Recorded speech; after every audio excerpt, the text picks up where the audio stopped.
Voilà, depuis un instant à peine, les pères du synode sont de nouveau dans l'Aula Paul VI pour entendre maintenant la relation ante disceptationem de son éminence le cardinal Peter Erde, rapporteur général.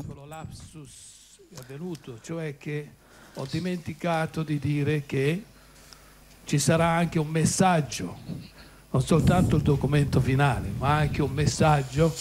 Oui, alors précision sur ce qui a été dit auparavant par le cardinal Baldisseri. Il y aura bien sûr la relatio synodie, la relatio finale de cette session du synode des évêques, mais il y aura aussi un message, comme le veut la tradition.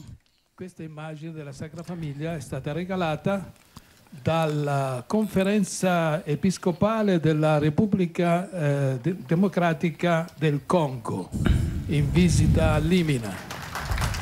E così abbiamo appreso anche cos'è questa statua che abbiamo visto, piccola statuetta, un'immagine religiosa proveniente. Voilà, et précision sur cette petite statue que vous voyez devant le pape et le cardinal Baldisseri, qui représente la Sainte Famille et qui a été offerte par les évêques de la conférence épiscopale de la République démocratique du Congo en visite à Dlimina il y a quelques jours.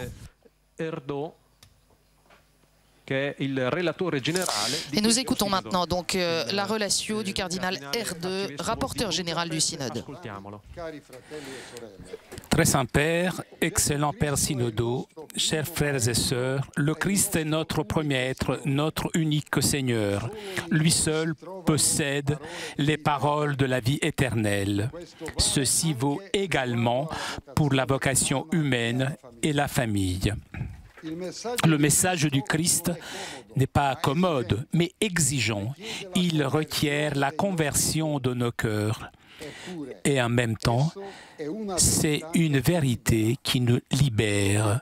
L'objectif fondamental de la proposition chrétienne sur la famille doit être la joie de l'Évangile qui remplit le cœur et toute la vie de ceux qui rencontrent Jésus et se laissent sauver par lui, en faisant l'expérience de la libération du péché, de la tristesse, du vide intérieur, de l'isolement, comme l'enseigne le pape François dans Evangelii Gaudium. Voilà pourquoi il est opportun de rappeler l'importance des thèmes de l'espérance et de la miséricorde, tant soulignés par le pape François. L'annonce se présente donc comme proposition, dialogue et cheminement ensemble, comme le dit le pape Paul VI dans sa magistrale exhortation apostolique Evangelii Nuntiandi. Il faut absolument nous mettre en face d'un patrimoine de foi que l'Église a le devoir de préserver dans sa pureté intangible, mais le devoir aussi de présenter aux hommes de notre temps, autant que possible, d'une façon compréhensible et persuasive. La base, le contenu de l'annonce, c'est la foi de l'Église sur le mariage et la famille, résumée dans divers documents, en particulier dans Gaudium et Spes, dans Familiaris Consortio de Saint Jean-Paul II, qualifié par le pape François, le pape de la famille, dans le catéchisme de l'Église catholique, ainsi que dans de nombreux autres textes du magistère.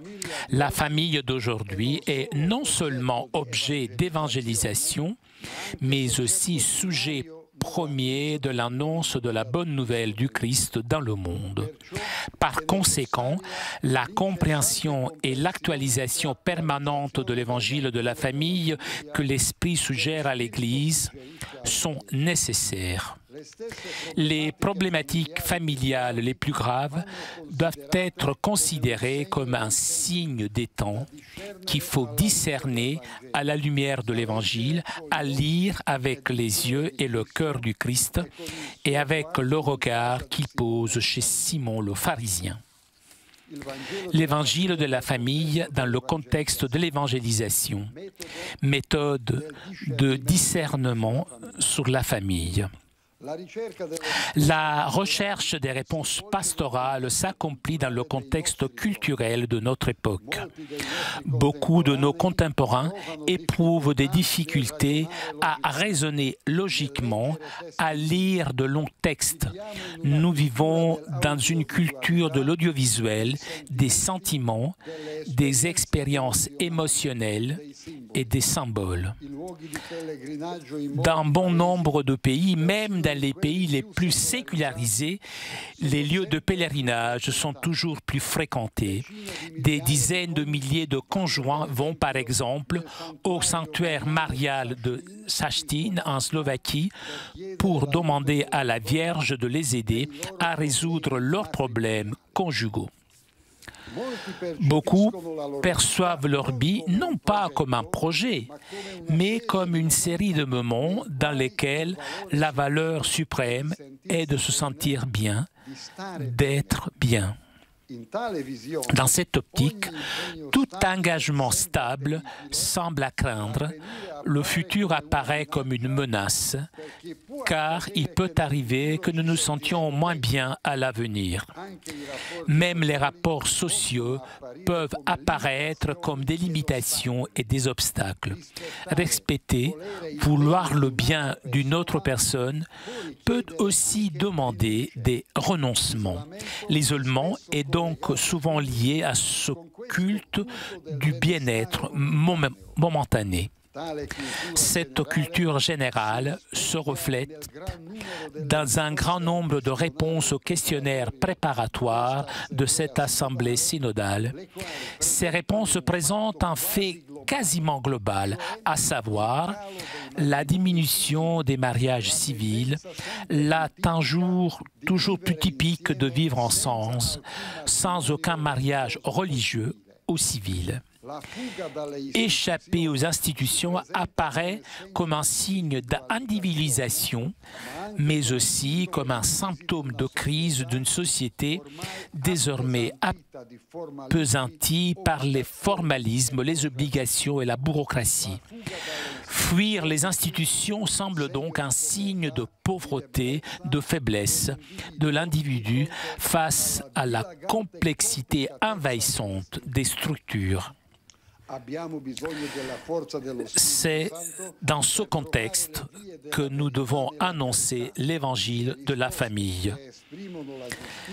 Les réponses qui expriment la justice et en même temps la miséricorde, puisque ces deux sont inséparables.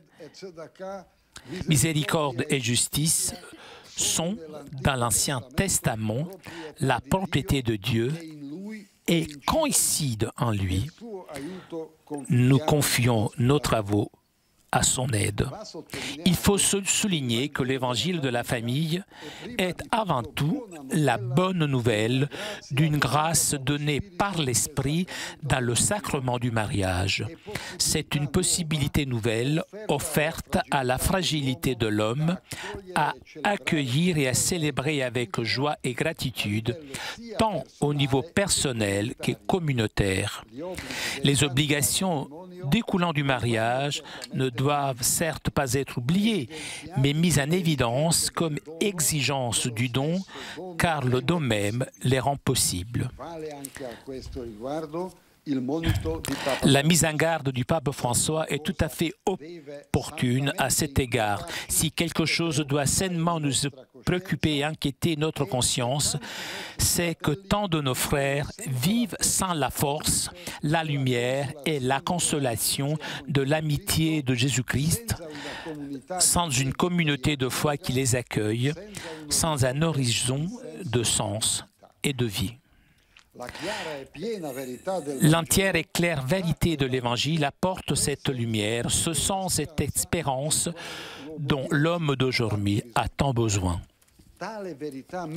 Cette vérité médicinale, l'Église doit la proposer de manière à être effectivement reconnue comme remède, notamment pour les nombreuses situations familiales problématiques, souvent très tourmentée. En d'autres termes, sans réduire la vérité, celle-ci doit être proposée en se plaçant aussi dans l'optique de ceux qui peinent le plus à la reconnaître comme telle et à la vivre. Méthode de travail synodale. En ce moment présent de la culture, quand nous sommes inclins à oublier les vérités essentielles, le cadre global est tenté de nous égarer dans les détails. Il apparaît particulièrement utile d'offrir aux pasteurs de communautés locales des lignes directives claires afin de pouvoir aider ceux qui vivent dans des situations difficiles. De fait, on ne peut pas attendre de façon réaliste qu'ils trouvent seuls de justes solutions conformes à la vérité de l'Évangile et proches des situations particulières. Dans cette lumière, la collégialité épiscopale, dont le synode constitue une expérience privilégiée, est appelée à définir ses propositions en conjuguant le respect et la promotion des expériences spécifiques des différentes conférences épiscopales en quête de lignes pastorales communes. Ceci doit également valoir au niveau des églises locales en évitant les improvisations d'une pastorale de l'amateurisme qui finit par rendre plus difficile l'accueil de l'évangile de la famille.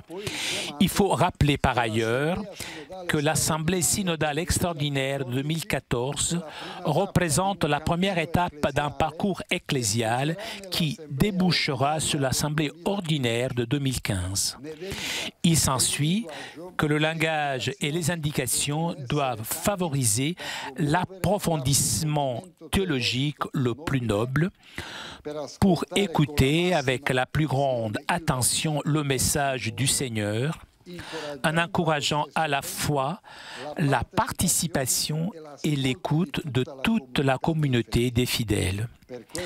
Voilà pourquoi la prière est importante, pour que notre travail produise les meilleurs fruits, les fruits que Dieu veut. L'évangile de la famille et la pastorale familiale. Le défi éducatif de la famille, école d'humanité, de socialité, ecclésialité et de sainteté. L'attention accordée par les pasteurs et les fidèles aux jeunes générations s'exprime en particulier dans l'effort de formation envers ceux qui entreprennent avec courage et espérance la voie qui conduit au mariage. Aussi, donc, la pastorale de la jeunesse a-t-elle pour tâche de soutenir précisément le défi éducatif au cours de ces différentes phases à travers la formation générale de l'affectivité des jeunes, par la préparation aux noces prochaines, par l'accompagnement au cours de la vie conjugale et spécialement grâce à un soutien des situations les plus difficiles, de sorte que la famille constitue une authentique école d'humanité, socialité, ecclésialité et de sainteté. La famille est une école d'humanité car c'est une école d'amour dans la vie et dans la croissance de la personne grâce à la relation que le mariage entretient à établir entre les parents et les enfants. La famille est une école de socialité parce qu'elle permet à la personne de grandir et de développer ses capacités de socialisation, de la construction de la société. La famille est un patrimoine qui doit être gardé, promu et, quand il le faut, défendu. Même aujourd'hui, la plus grande partie des êtres humains cherche le bonheur de sa propre vie dans un lien durable entre l'homme et une femme avec les enfants nés de leur union. La famille rencontre certainement aujourd'hui beaucoup de difficultés, mais ce n'est pas un modèle qui est dépassé. Et on le retrouve même parmi les jeunes, un nouveau désir de famille, un souhait de famille. Cela est démontré aussi par le témoignage de beaucoup de mariages et des familles chrétiennes qui vivent dans le bonheur. Ces expériences positives ne doivent pas être égarées malgré la diffusion de situations de précarité. Parmi les catholiques, la substance de l'enseignement du Nouveau Testament et du catéchisme de l'Église catholique sur le mariage semble assez connue. Toutefois, les aspects spécifiques de la doctrine et du magistère de l'Église sur le mariage et la famille ne sont pas toujours suffisamment connus des fidèles. Au-delà de la question de la connaissance, on prend acte du fait que cette doctrine n'est souvent pas suivie dans la pratique. Cela ne signifie pas que la doctrine soit mise en discussion sous le principe par l'immense majorité des fidèles ou des théologiens. Sous la forme où elle est présentée par le Concile Vatican II, résumée dans l'Instrumentum Laboris, la doctrine rencontre un large consensus parmi les catholiques pratiquants. Ceci est particulièrement vrai en ce qui concerne l'indissolubilité du mariage et sa sacramentalité parmi les baptisés. La doctrine de l'indissolubilité du mariage n'est pas mise en question en tant que telle. Elle est même incontestée et, dans la majeure partie des cas, observée jusque dans la pratique pastorale de l'Église avec les personnes dont le mariage a échoué et qui cherchent un nouveau début. Ce ne sont donc pas les questions doctrinales, mais les questions pratiques, inséparables d'ailleurs des vérités de la foi, qui sont en discussion dans ce synode de nature purement pastorale. Enfin, l'Instrumentum Laboris fait émerger deux aspects clairs concernant l'homosexualité. Avant tout, un large consensus quant au fait que des personnes à tendance homosexuelle ne doivent pas faire l'objet de discrimination, comme le réaffirme le catéchisme de l'Église catholique. En second lieu, il ressort tout aussi clairement que la majorité des baptisés et de la totalité des conférences épiscopales n'attend pas que ce rapport soit placé sur le même plan que le mariage entre un homme et une femme. Les formes idéologiques des théories du genre ou gender ne trouvent pas de consensus non plus auprès de la très grande majorité de catholiques. Beaucoup veulent, en revanche, dépasser les rôles traditionnels culturellement conditionnés et la discrimination à l'encontre des femmes qui perdure, sans nier pour autant la différence naturelle entre les sexes et leur complémentarité réciproque. Il n'y a donc aucun motif au sein de l'Église pour un état d'âme de catastrophe ou d'abdication. Il existe un patrimoine de foi clair et largement partagé, d'où l'Assemblée synodale peut partir. Et ce serait souhaitable que le synode, partant sous ses convictions fondamentales, regardât au-delà des catholiques pratiquants et, en considérant la situation complexe de la société, traite les difficultés sociales et culturelles qui pèsent aujourd'hui sur la vie conjugale et familiale. Nous n'avons pas uniquement affaire aux problèmes d'éthique individuelle, mais à des structures de péché hostiles à la famille, dans un monde d'inégalité et d'injustice sociale, de consommation d'une part et de pauvreté de l'autre. La famille est la dernière réalité humaine accueillante dans un monde déterminé exclusivement par la finance et par la technologie. Une nouvelle culture de la famille peut être le point de départ d'une civilisation humaine renouvelée. Des parcours de formation solides et clairs. En abordant de plus près maintenant la pastorale orientée vers les familles en voie de constitution, il faut relever l'incertitude qui accompagne de nombreux jeunes qui inspirent avec espérance un amour stable et durable. S'adressant à l'Église, il demande, pas toujours de façon explicite, d'être motivés pour vaincre leurs peurs légitimes et à être accueillis par une communauté qui leur témoigne de la beauté du concret de la vie conjugale avec toutes ses difficultés réelles, spécialement relationnelles et économiques. Et le catéchisme doit les inviter à s'intégrer aussi dans les familles croyantes. Ces communautés sont présentes dans de nombreuses paroisses du monde et sont un signe très encourageant de notre époque.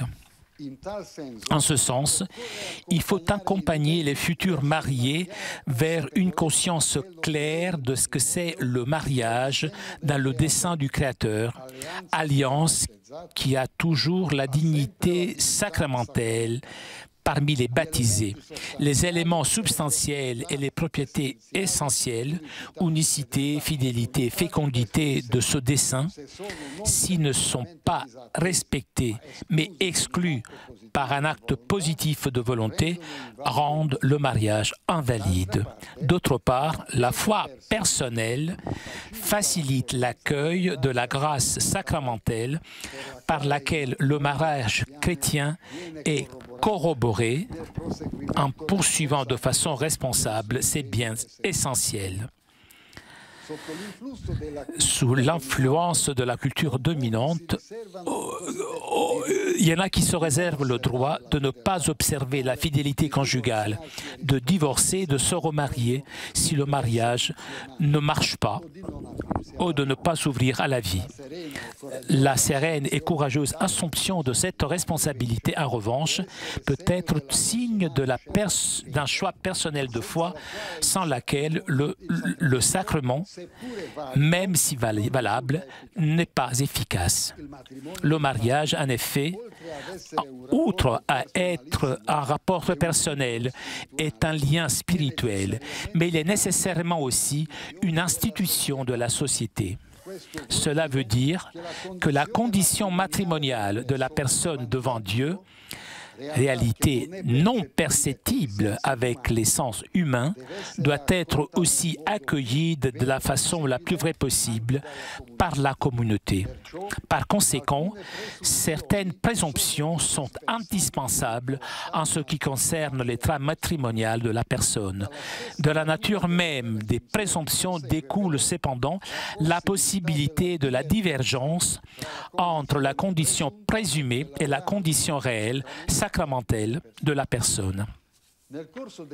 Au cours des siècles, l'Église a voulu sauvegarder la vérité de l'humain, notamment grâce à des normes juridiques visant à garantir que l'engagement de la liberté assumé consciemment dans l'acte du consentement ne soit pas équivalent à n'importe quel autre engagement. L'effort pastoral de l'Église pour accompagner les fiancés au mariage devra être toujours plus conséquente pour montrer la valeur et la fascination d'un lien éternel. Famille, protagoniste de l'évangélisation. Au-delà de la vocation spéciale et première de la famille à l'éducation humaine et chrétienne des enfants, il existe une mission des membres de la famille consistant à transmettre la foi et à en rendre témoignage devant les autres. La famille représente aussi le noyau de la communauté paroissiale. Dans de nombreux pays du monde, il existe des communautés vivantes dans les paroisses composées d'époux de familles entières qui se rencontrent régulièrement, prient ensemble, étudient et approfondissent le catéchisme, lisent la Bible, parlent des problèmes de la vie quotidienne, des difficultés et des beautés de la vie commune du couple, ainsi que de questions d'éducation. En d'autres termes, elles s'efforcent de conjuguer la foi avec la vie. Elles s'aident mutuellement en cas de maladie, de chômage ou d'autres problèmes. Beaucoup d'entre elles participent au travail de la Caritas. Bon nombre aident à la préparation des fiancés au mariage en établissant avec eux des rapports d'amitié qui perdurent même après la célébration du mariage. Il y a des groupes de jeunes mères catholiques ayant des enfants en bas âge qui accueillent aussi des mères sans appartenance religieuse ou non croyantes, réalisant ainsi une nouvelle forme de mission. Des familles, diverses communautés viennent de familles et aident les couples en crise ou assistent les femmes en difficulté existentielle ou psychologique. Il semble important de promouvoir et de diffuser ces initiatives pour toute l'Église. L'action pastorale dans les situations de crise. L'Instrumentum Laboris constate que la perte de valeur et même la désagrégation de la famille peuvent se transformer en occasion de renforcement du lien conjugal. Pour surmonter la crise, le soutien d'autres familles disposées à accompagner le difficile cheminement de couple en crise peut apporter un réel soutien. En particulier, on souligne la nécessité pour la paroisse de se faire proche comme une famille des familles. Difficultés internes à la famille et pression externe. La difficulté diffuse d'établir une communication sereine à l'intérieur de la cellule familiale est due à de multiples facteurs comme les préoccupations de type professionnel et économique, les visions différentes pour l'éducation des enfants provenant de différents modèles éducatifs parentaux, des temps réduits de dialogue et de repos.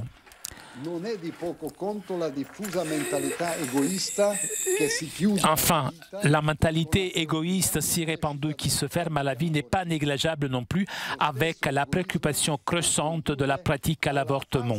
Ce même égoïsme peut conduire à la fausse vision de considérer les enfants comme des objets faisant partie de la propriété des parents qui peuvent être fabriqués selon leurs désirs. Spécialement dans des contextes où la pauvreté est largement répandue, ce sont particulièrement les femmes et les enfants qui subissent la violence et les abus. Cependant, dans des contextes plus développés, des facteurs de désagrégation ne manquent pas non plus à cause de diverses formes de dépendance comme l'alcool, les drogues, les jeux de hasard, la pornographie, d'autres formes de dépendance sexuelle et de réseaux sociaux. Face à ces défis, l'Église ressent l'urgence d'évangéliser la famille par l'annonce de la sobriété et de l'essentialité en encourageant la valeur des relations personnelles, la sensibilité envers les plus pauvres, la capacité d'un usage responsable des mass médias et des nouvelles technologies dans le respect. Parmi les pressions externes, la précarité grandissante sur le plan du travail représente un cauchemar pour de nombreuses familles. Le phénomène migratoire introduit souvent dans la famille des déséquilibres importants comme ceux qui frappent et qui quittent leur terre, souvent à cause de la guerre et de la pauvreté, ou ceux qui les reçoivent dans leur pays. Le soutien concret de la part de l'Église à l'égard de ces familles l'Église, maison paternelle, comme affirme le pape François, la famille traverse une crise culturelle profonde comme toutes les communautés. La fragilité des liens devient particulièrement grave parce qu'il s'agit de la cellule fondamentale de la société. À cet égard, l'Instrumentum Laboris relève que les réponses font ressortir la considération commune selon laquelle, dans le cadre des situations que l'on peut définir des situations conjugales difficiles, se cachent des histoires de grande souffrance, de même que de témoignages d'amour sincère. L'Église est appelée à être toujours la maison ouverte du Père. Une véritable urgence pastorale est de permettre à ces personnes de penser leurs blessures, de guérir et de recommencer à cheminer avec toute la communauté ecclésiale. Pour affronter correctement ces situations, en premier lieu, l'Église affirme la valeur intangible de la vérité, de l'indissolubilité du mariage, fondée sur le projet originel du Créateur. En revanche, concernant la dignité sacramentelle qui revêt parmi les baptisés, elle affirme qu'elle se base sur la relation profonde entre le lien nuptial et le lien indissoluble du Christ avec l'Église. En second lieu, une action renouvelée et adaptée de pastorale familiale est nécessaire. Celle-ci doit soutenir les époux dans leur engagement de fidélité réciproque et de dévouement à leurs enfants. En outre, il est nécessaire de réfléchir sur la meilleure façon d'accompagner les personnes qui se trouvent dans ces situations, de sorte qu'elles ne se sentent pas exclues de la vie de l'Église. Enfin, il faut discerner et définir des formes et de langage appropriés pour annoncer que tous sont et demeurent fils et sont aimés de Dieu Père et de l'Église Mère. Vérité et miséricorde. Au cours des dernières décennies, le thème de la miséricorde est apparu toujours plus au premier plan comme un point de vue important dans l'annonce de l'Évangile. La miséricorde de Dieu, déjà largement présentée dans l'Ancien Testament, est surtout révélée à son apogée dans les gestes et dans la prédication de Jésus. Dans la parabole du Père miséricordieux, ainsi que dans tout le Nouveau Testament, la miséricorde constitue une vérité centrale. Dieu est riche en miséricorde. Selon Thomas d'Aquin, elle est la propriété la plus importante de Dieu, exprime la souveraineté absolue de Dieu et indique la fidélité créatrice à lui-même du Dieu qui est amour. Pour recevoir cette miséricorde, le Fils prodigue revient chez son Père, il demande pardon, il commence une vie nouvelle. Cette miséricorde ne justifie pas le péché, ni justification du pécheur, mais dans la mesure où il se convertit et il se propose de ne plus pécher. Cette miséricorde ne signifie pas, donc, la justification de péché, mais aller au-delà. Seulement la miséricorde de Dieu peut réaliser le véritable pardon des péchés. Dans l'absolution sacramentelle, Dieu nous pardonne par le ministère de l'Église.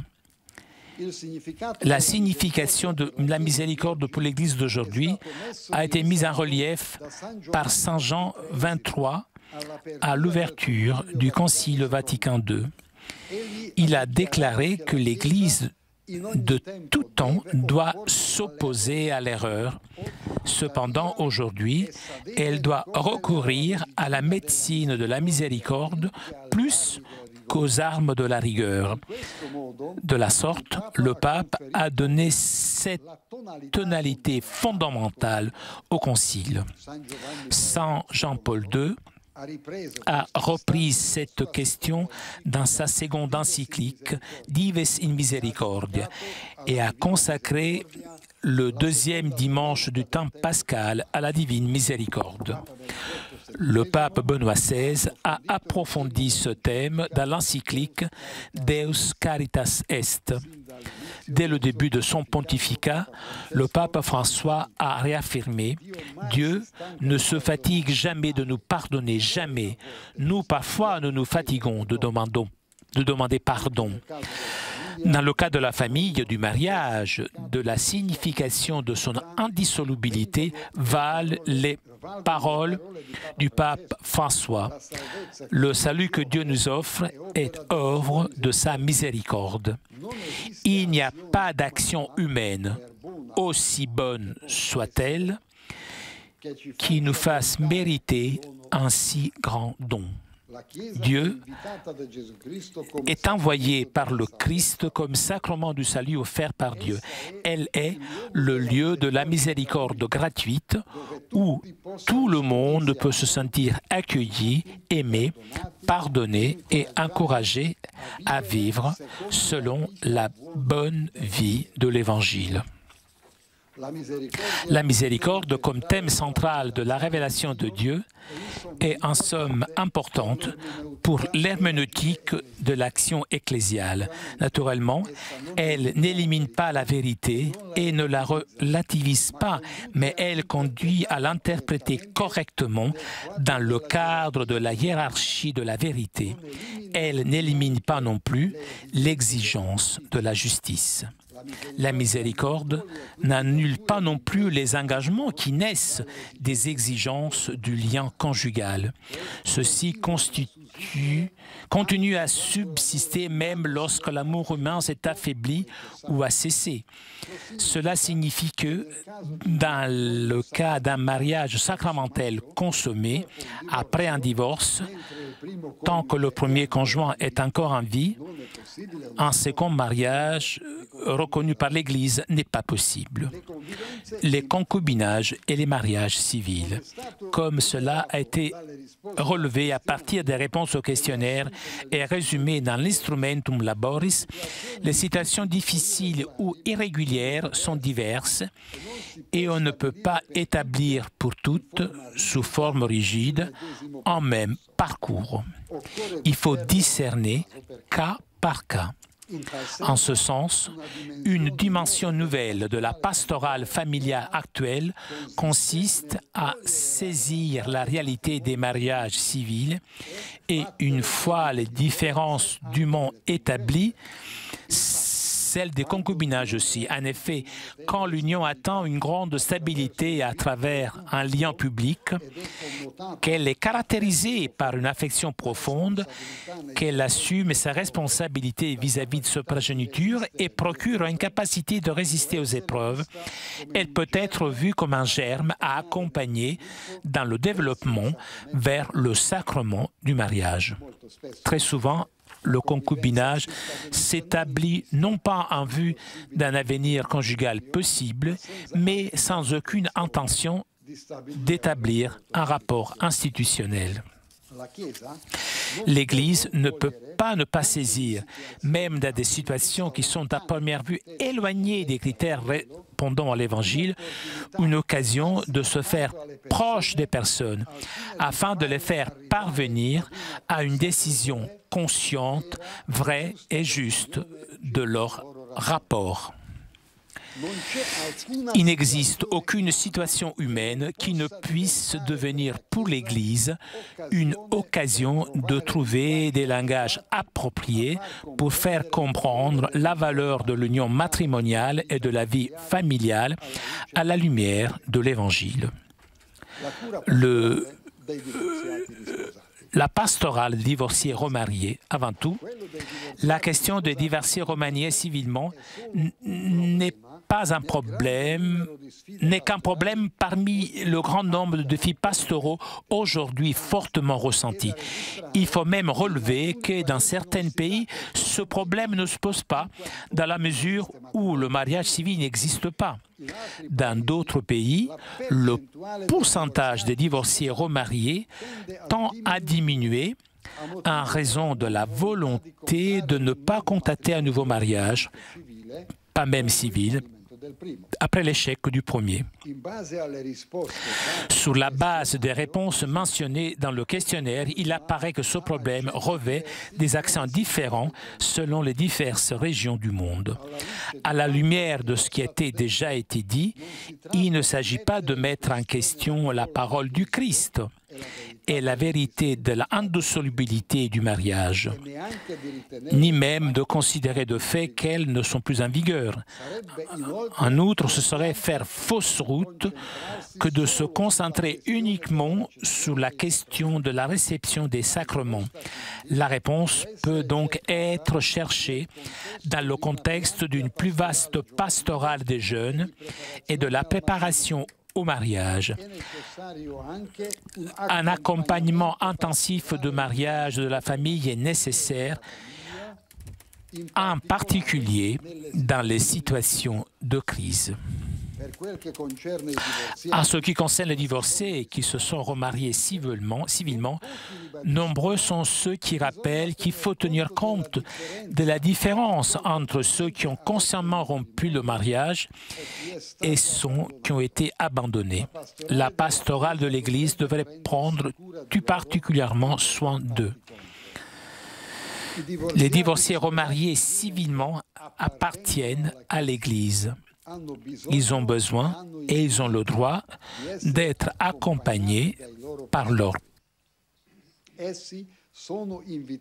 Ils sont invités à écouter la parole de Dieu, à participer à la liturgie de l'Église, à la prière et à accomplir les bonnes œuvres de la charité.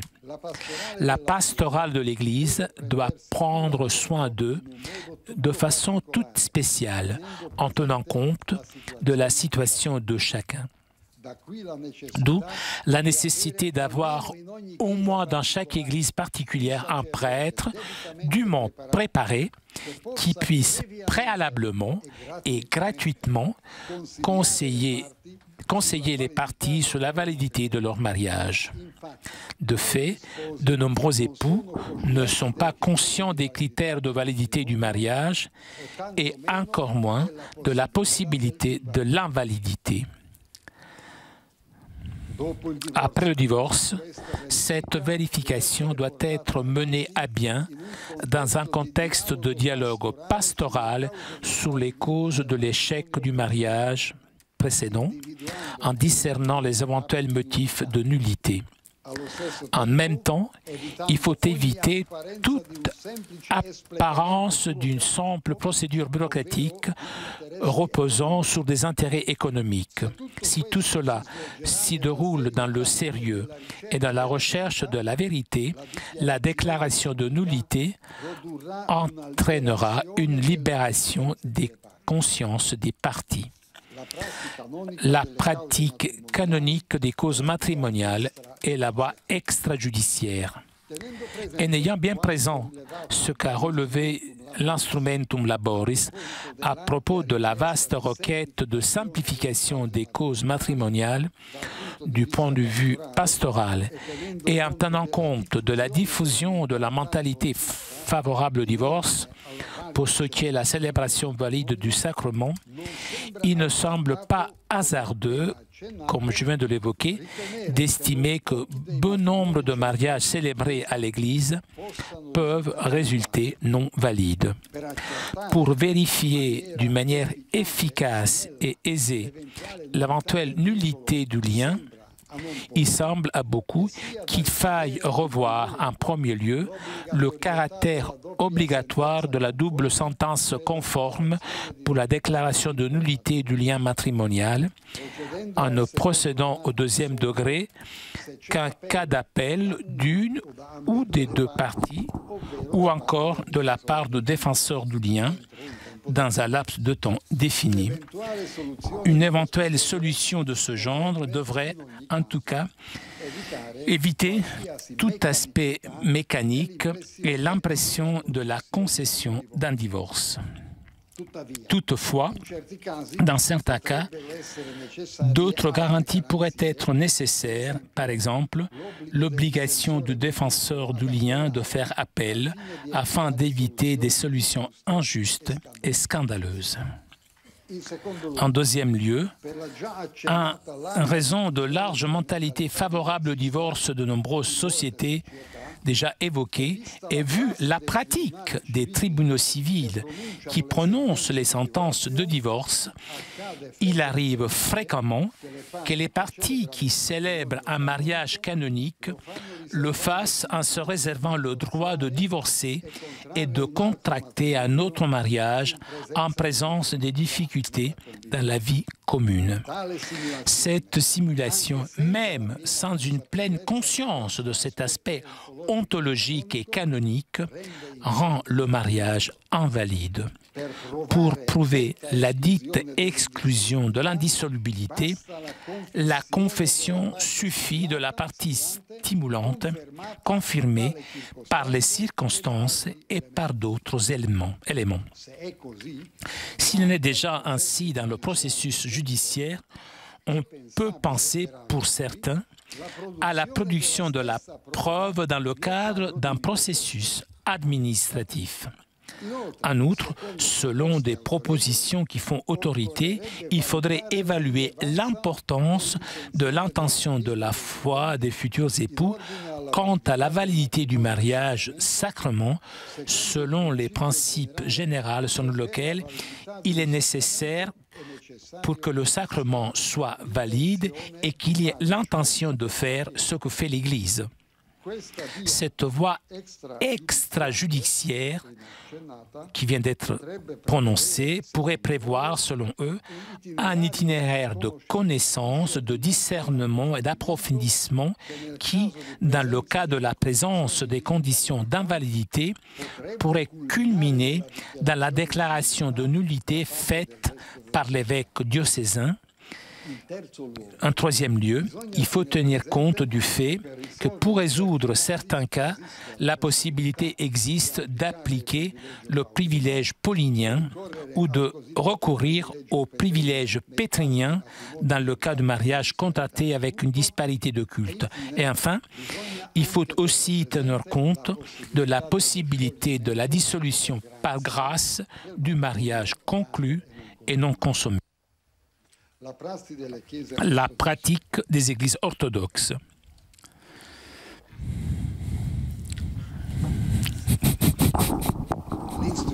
L'Instrumentum Laboris signale que certaines réponses suggèrent d'examiner de manière plus approfondie la pratique de plusieurs églises orthodoxes qui prévoient la possibilité de seconde et troisième noces caractérisées par un caractère pénitentiel.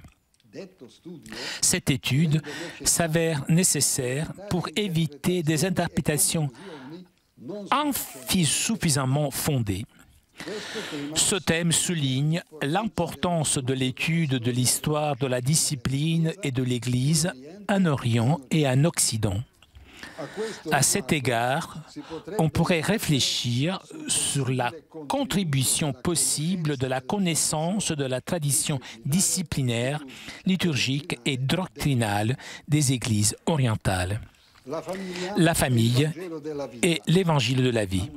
Annoncer l'évangile de la vie.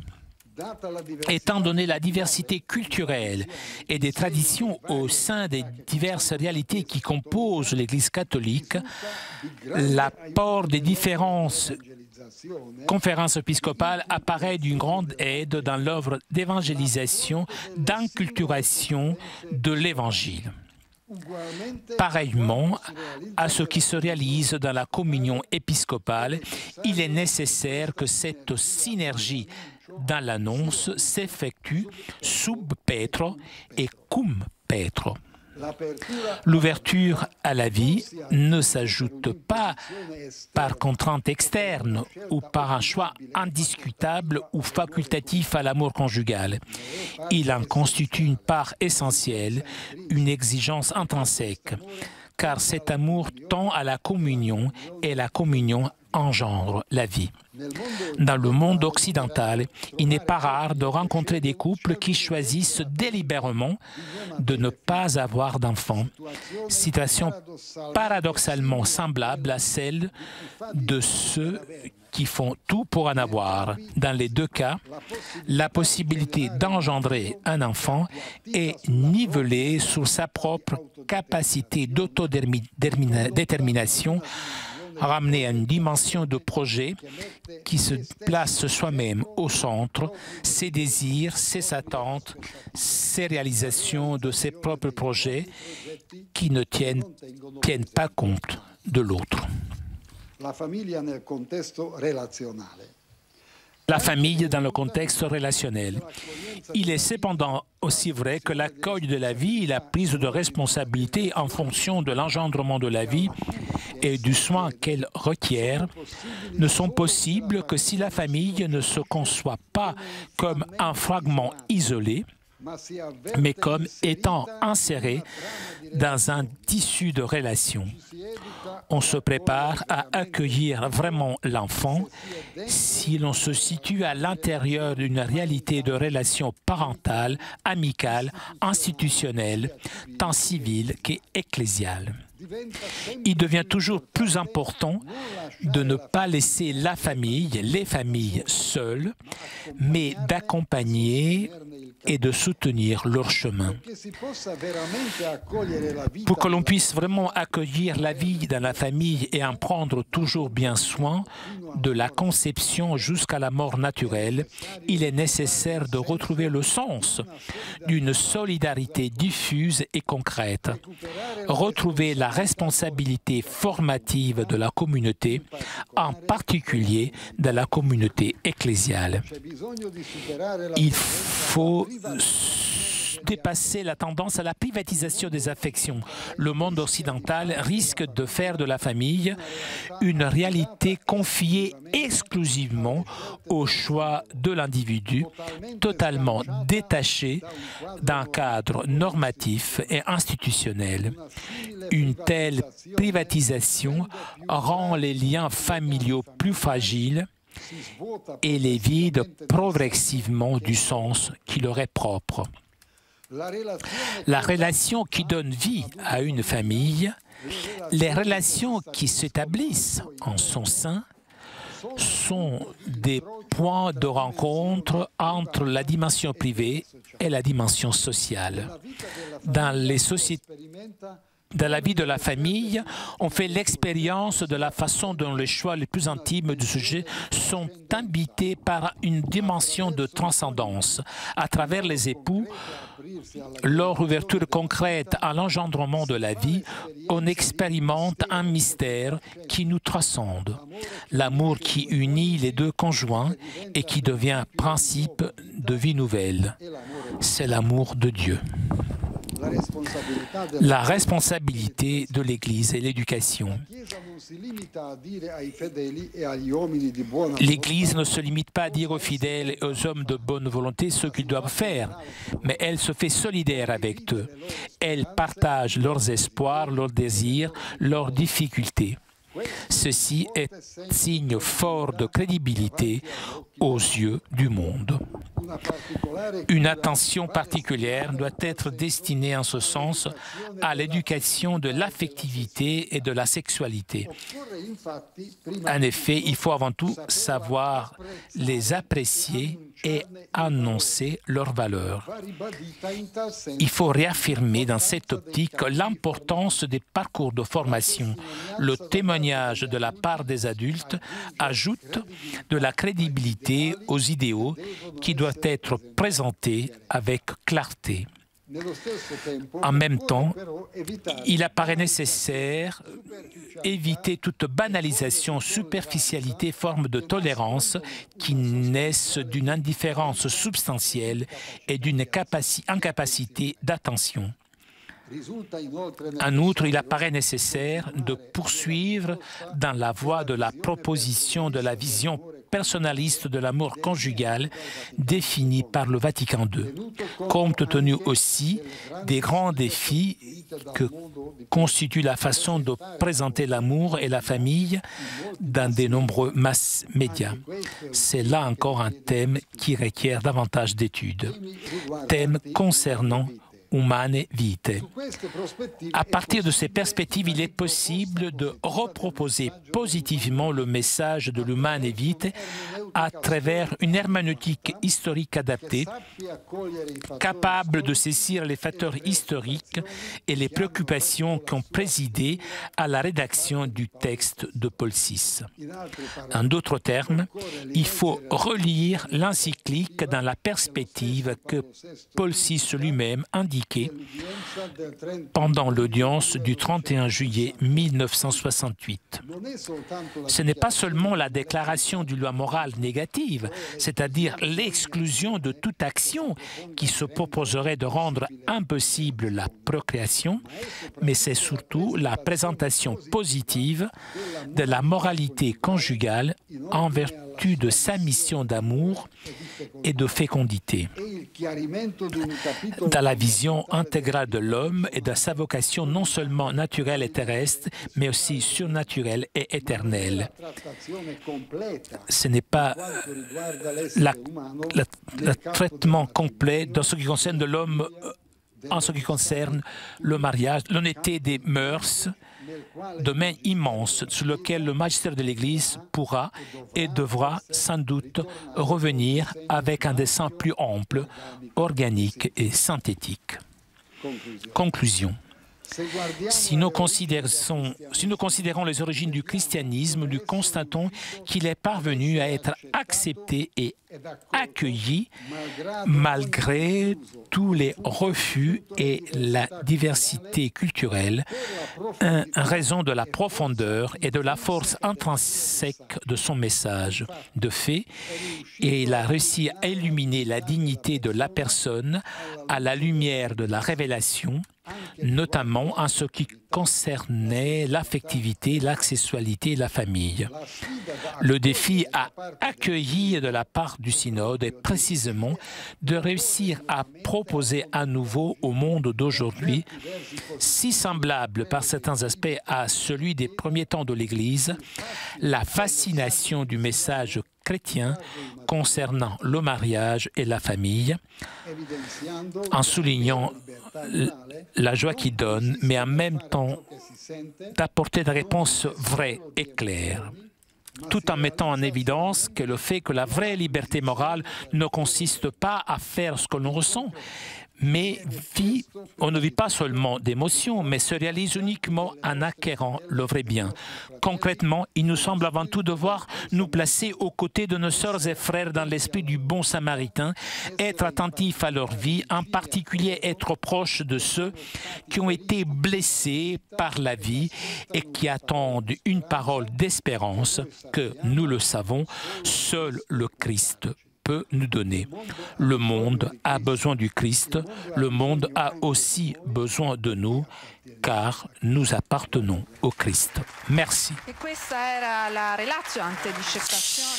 Voilà, c'était la relation ante disceptationem du cardinal R2, archevêque de Budapest, qui est le rapporteur général de cette session du synode, une vaste relation dont il faut rappeler qu'il ne s'agit pas de l'opinion du cardinal R2, mais d'une sorte de synthèse de l'Instrumentum Laboris.